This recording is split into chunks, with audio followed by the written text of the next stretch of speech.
Do you want to demolish white's d4 or mate white early with this very aggressive gambit that can aggressively have more tempo than your opponent? In this video, folks, I'm gonna show you a gambit which demolishes white's d4. You can go here, sure, but there is a second option. That second option is e5. This is called the England Gambit. But we're not gonna go for the England Gambit. We're not gonna go to the England Gambit.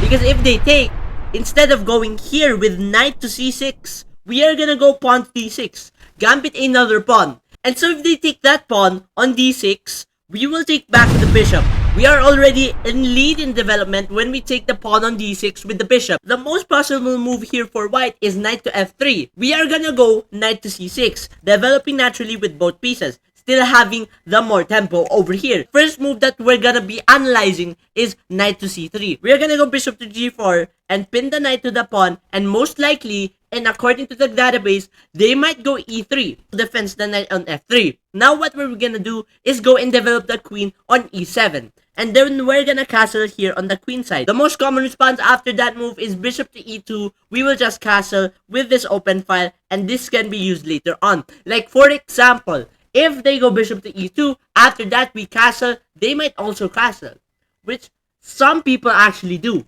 And so if they castle, we will go and check, and that is a fork to the queen and the rook. But folks, there's a better move. We will go and trade this first, because according to the computer, that in-between move is very useful. And so if they do that, we are gonna take the pawn on h2.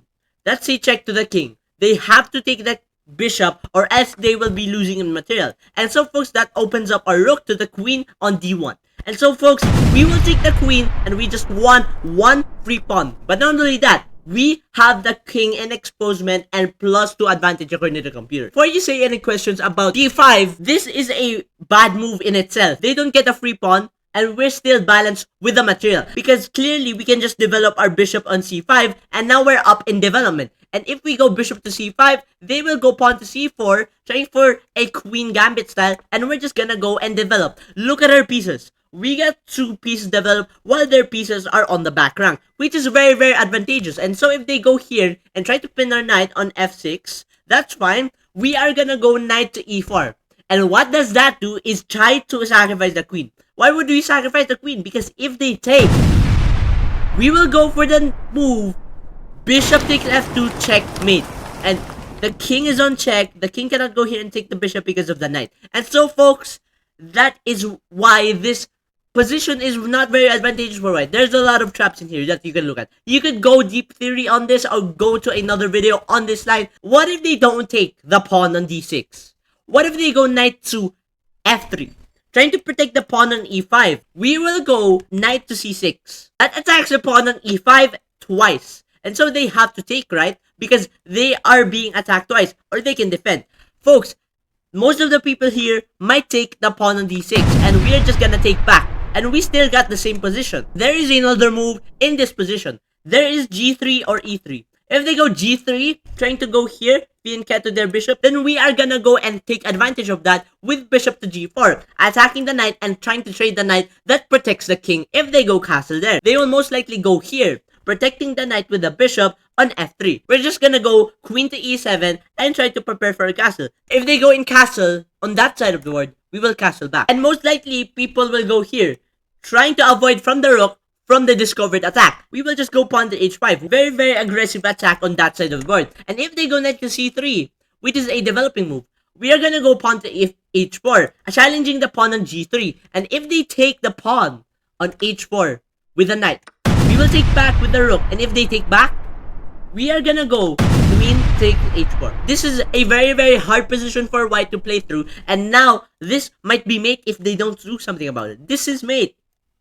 So folks, in this line, folks, we are winning enough according to the computer. If they go and fork the pawn on h4 and fork our queen, and a lot of people actually do this, we are gonna go pawn to f6 and let them take our pawn anyway. Because what will happen is that if they take, we will go pawn to g5 and try to attack their bishop back. And so, their bishop is trapped for 1, and if they take back, we gain back our material from a while ago. And we get a piece in the long run. And also, this is open.